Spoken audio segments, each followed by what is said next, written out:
years, and I'm a senior sales associate at Noble Gold. Nice. Okay. So, can you guys kind of give us a crash course on what precious metals are and why people should look into investing?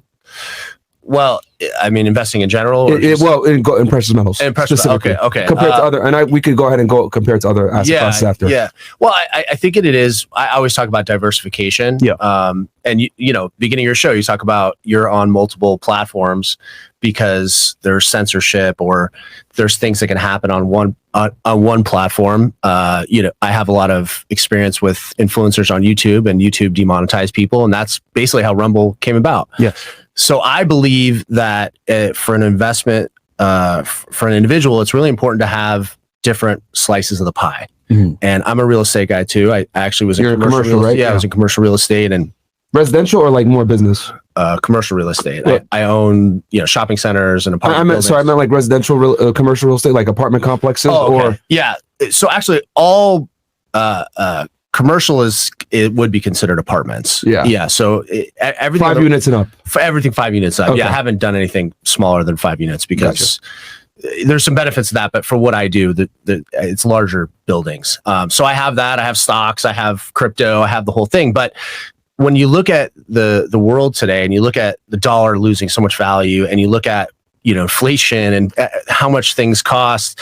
My wife was just in Vegas and she was telling me the craps tables, you couldn't even sit down at a craps table for less than $100 a bet, right? And I remember 10 years ago it was $10 bet. Wow. So things have gotten really expensive and our buying power has really shrunk. So how do you combat that? Well, you can do quick money places to make money, and people do well there, and they've done well in crypto or sneakers or all these things. But eventually you have to take that money and get it into some place that's safe. Yeah. And you have to put it, you can't just keep going risky, because guess what? It's going to catch up with you. Yeah. Pigs get slaughtered. So that's why I believe that having some precious metals and it's been proven. I mean, if you look at the value, I mean, this year gold's up almost 17%. If you go back to, during the pandemic, gold was sitting at about 1,400. We're sitting at over 2,400 today in 4 years. So it's just another thing that you should have to protect yourself. And it's private. People today, nothing's private. Like gold is a private asset. So that's another thing. We can dive into that a little bit more. What are your thoughts, Josh? Yeah, absolutely. I mean, it's one of the few asset classes where you can hold in your hand and it's tangible. It's not an intangible like a stock or a mutual fund. And to your point, you're mentioning that it's not as sexy as a lot of investments.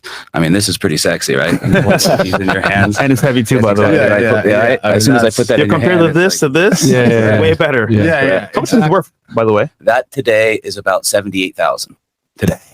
That little bar. This is heavy as hell, man. To your point, though, that $100 can maybe buy 2 or 3 drinks at the bar. Oh yeah, nowadays, and then it's finished. Barely. Yeah. No, it's inflation is absolutely out of control. And you look at just overall buying power, and you watch the news, and it seems like they're trying to tell you things are getting better, but it hasn't gotten better. It's not things aren't getting more affordable. Everybody knows that, and so that's why the economy is sort of sputtering around, and people aren't feeling great about it. Consumer confidence is the lowest it's been in like almost 20 years. People are not confident.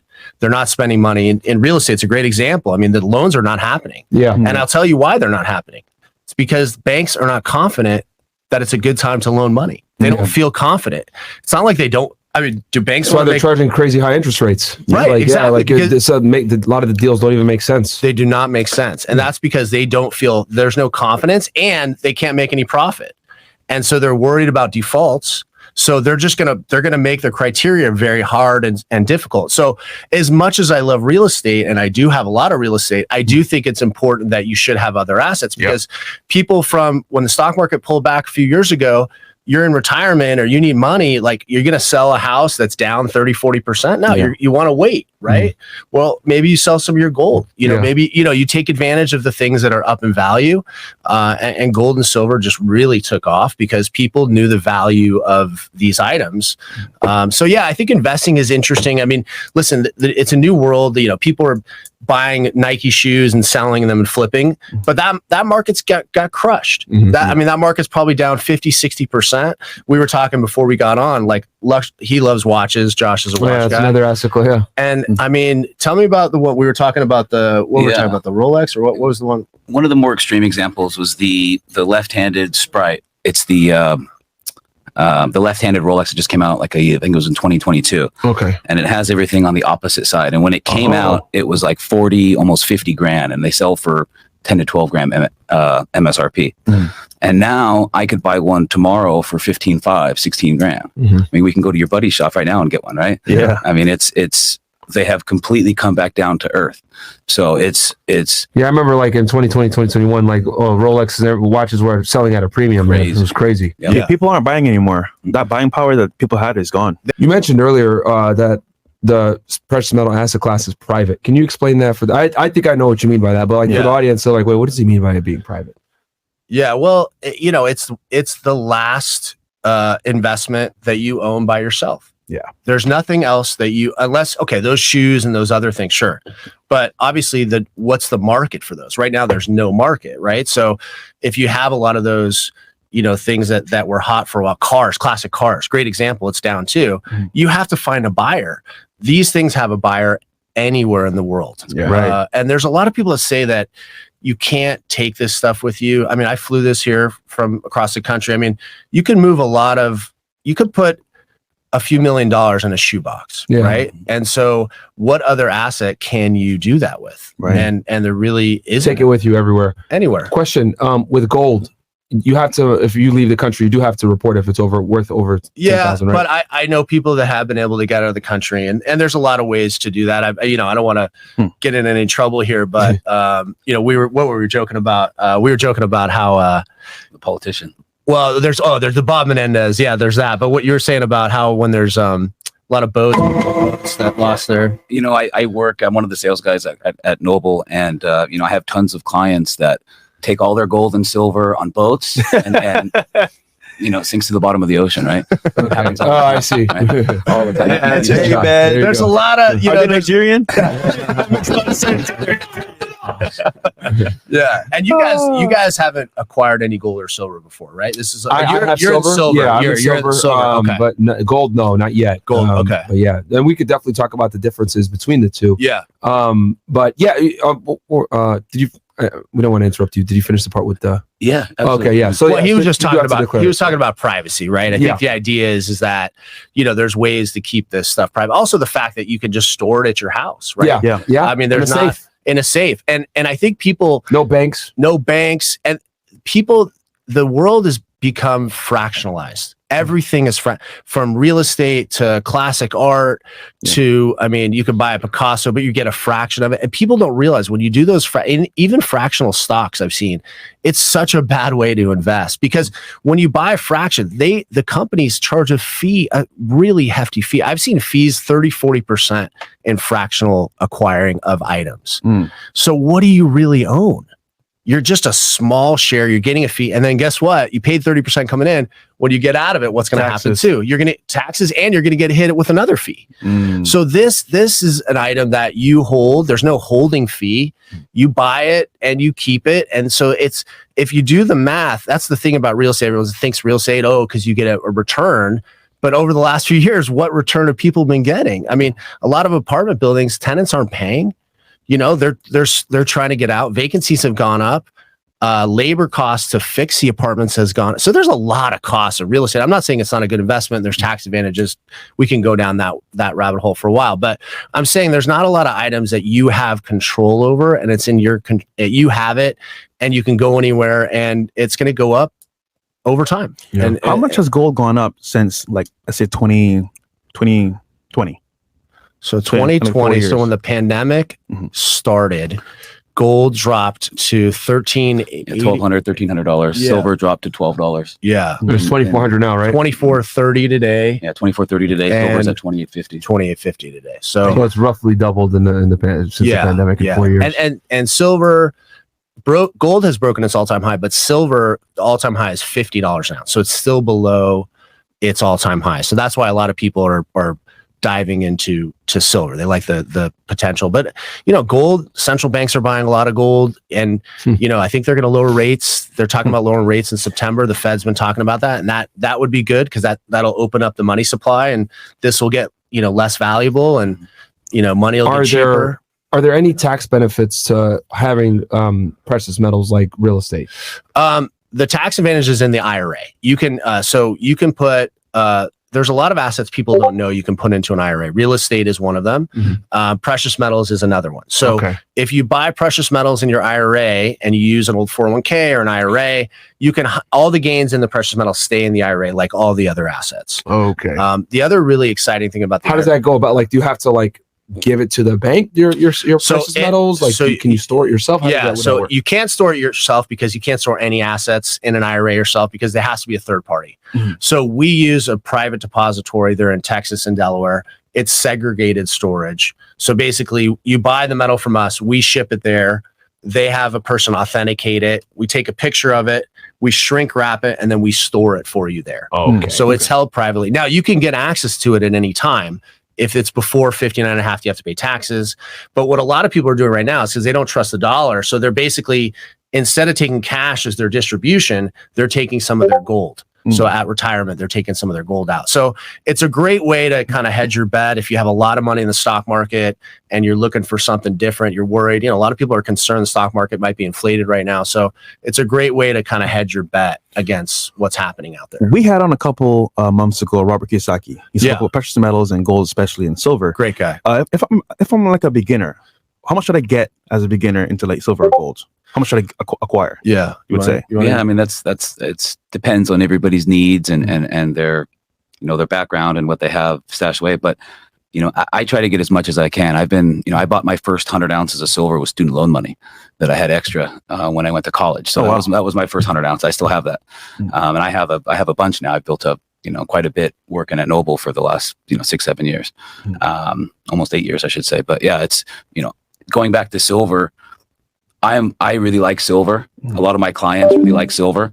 And one of the main reasons, because what other asset can you buy at a discount to its 1980s price, right? Today, in 2024, right? Silver went to $50 in the late 70s, early 80s, and in 2011. Oh, wow. And today it's sitting under 30, right? Silver's in every AI chip. Silver's in every electric vehicle. Silver's in every solar panel, right? Silver is going to be the future. And it's sitting at, ridiculously cheap right now. Yeah. Wow. So a lot of my clients are loading up on silver. It's like a more entry level precious metal to get into. That's correct. Each ounce you could buy today, give or take, $30 to $35 depending on what you get each ounce. So the barrier to entry is very low. Yeah. I think what it comes down to is just supply and demand, right? That's what people want. They want an item that has demand. It's, they use this in heart monitors. They use it in, solar panels is big for silver, 20 grams in every solar panel. So it's a lot. So there's inherent industrial demand and it continues to grow. And then the thing I love about gold is that, it doesn't corrode. It's going to be around, right? So you give this to your kids or your grand or whatever, you pass it down. 5,000 years from now, this will be the same thing. There's very few items in the world that will ever stay the same, over that long of a time period. So let's say there's a guy named Jimmy. Jimmy has saved up maybe 5K in his account, extra money. He wants to invest. What should he buy with the 5K? I think most people, so what we do is they would call in and talk to Josh or Steve or a live person. So we're not like bots and you don't buy online. You get to talk to somebody. So you're going to talk to somebody that has owned a lot of precious metals that buy. So it's a personal relationship. And so whether you buy gold, silver, platinum, or palladium or a combination. I was going to ask about the other precious metals after. Yeah. We'll get into that after. Yeah. So we have all of those. But I think ultimately it comes down to what we do is try to get an understanding of what is important to you. Right. What's your goals? And I think I would say just on a high level, gold is owned by central banks. It's more rare than silver. Banks use it to trade and barter. So it's less volatile typically. So if someone's really looking for something that's just kind of steadily goes up over time, then gold would be a good option. So they should get silver day to day. And as Josh said, it's in high demand and people want it, but day to day, it's more volatile. it can go, because it's $30, $28, right? So if someone says like, I don't want to take the ups and downs of that, then gold's probably a better purchase. And then platinum and palladium are mostly just industrial metals. They're very low right now. They're both below $1,000. Platinum has been over $2,000. Palladium has been over $4,000, and they're both sitting in the 900 This is per ounce. Per ounce. Okay. Yeah, they're both sitting in the $900 range. So I think a lot of times people will do kind of a combination, but I say out of the gate, if you had to ask me, majority, it's probably like 60-40 silver to gold, probably, right? Out of the gate, you would say that's the. And I have clients that just buy gold. I have clients that just buy silver. A lot of my older clients really focus on gold. A lot of my younger clients focus on silver. Okay. That's I don't want to relate. I think us getting off the gold standard was one of the stupidest things we could ever do. Absolutely. As a nation. Absolutely. Because if you look at the wealth in this country and what happened, the wealth gap within 10 years widened by such a dramatic margin. I mean, people in the 40s, 50s, 60s, they could afford to buy a house. Yeah. You have a guy that, I mean, everyone's heard the story about the guy who was a bricklayer in 1955 and his wife stayed home and he could afford to buy a house, single income. I remember my grandfather bought a brand new car for $200. Right. In a day. Yeah. Working at a factory. Yeah. No, I love cars. So my dad was a car guy, and he's 80. So when he was 16 to 25, he was like, it was so fun because every year he would just get he would swap his cars out. They were like $500. So he'd get a GTO or he'd get a Chevelle and he's like, Chevy. It was the greatest. It was just like he could just drive a new car, wreck it, or drag or do whatever he wanted to do because they could afford stuff. And he wasn't making a lot of money back then. He could actually afford, and a lot of the stuff that I think is happening in the world, I watch your show and sometimes I see where, women are looking to, find a guy and they want $100,000 income and they want, all normal. But I actually think a lot of that, the problem what's happened is that it's so much more difficult today. 100,000 isn't even that much money, right? Really. Yeah. And it's also like, even if somebody makes 200,000 somewhere, they might not own anything. Yeah. They might own nothing, and so who gives a shit how much money you make? If you don't own shit, if you don't have any assets, like you're not gonna propel yourself in life. You gotta own stuff. You gotta own it. And so you have the World Economic Forum, and they came out with an article a year ago that they were like top 10 ways that a young person could not own anything, and they thought this was like a good thing. What's a good thing about not owning anything? Gen Zers are idiots when it comes to that. Like, we're like not owning things. Like they'll own some Bitcoin or whatever, but that's about it. That's it. They won't buy property. They won't invest in precious metals. Yeah. Why do you think that is? I'm a millennial. I'm 34, so I came right after. But I would say, so when I was in college, like there was this push to get people educated. You need to get a degree. If you don't get a degree, you fuck it up. Blah blah blah. Right? I'm sure you guys probably went through that crap too. Now that with the internet, people are kind of in social media. They're saying you don't need that crap. But like, people were saying the only way that you're going to get ahead is to get a college degree.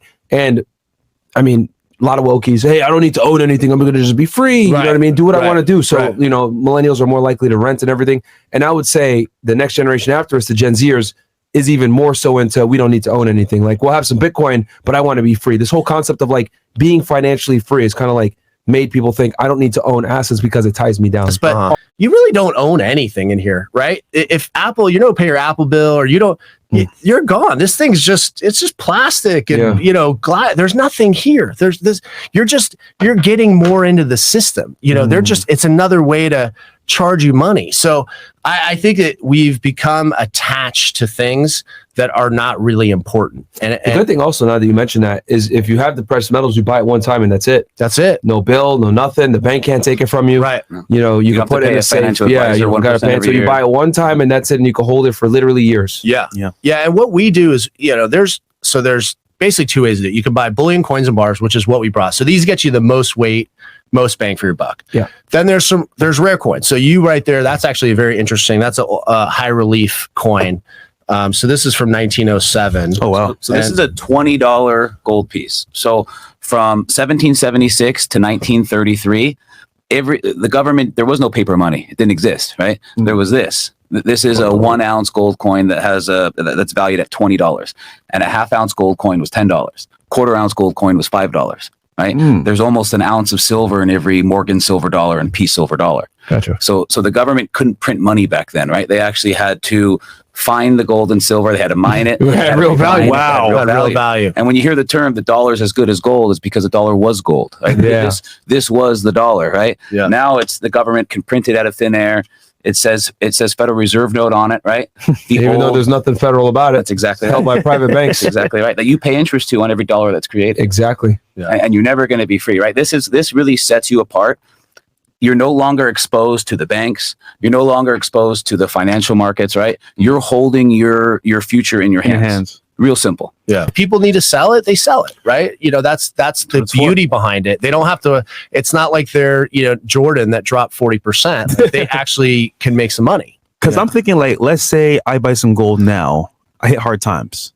I can sell this piece of silver, $300 to pay my car payment. Yeah. Or I could sell maybe that gold bar and pay half my mortgage. So like that level of buying and having the holding power is powerful, because now, because for the future, if I have issues or even want to get money right away, correct, I can. Yeah, and that's why a lot of people do it. Silver's a great, silver for bartering makes a lot of sense, because at $30, if you needed to pay, if you needed to go to do groceries and, $100 here and you pay, and so you have something tangible. And I always think about, like, 1 ounce of gold 100 years ago, you could go out and you could take your wife out to dinner, or your girlfriend, and you could go to the supermarket, you could pay your rent, you could do a lot with a 1 ounce of gold 100 years ago.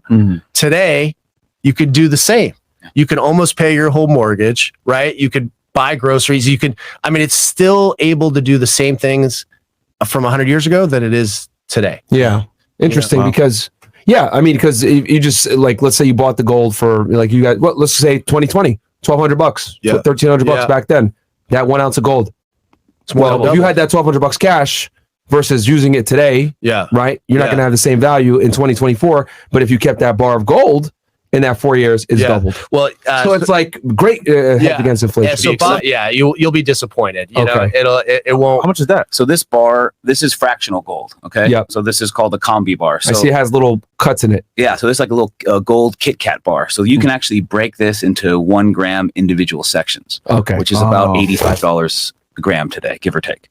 So, each little tiny bar here is $85. Yeah. So this is for people that are concerned about, when the dollar collapses. So they'll go, okay, they'll go to the store and they'll break off one, and they'll break off another, and that's how they'll pay for their day-to-day items. Gotcha. And there's many states that will accept gold and silver for taxes, or I live in one of them, Texas. Texas takes gold and silver. There's places that will accept gold and silver. People don't realize that.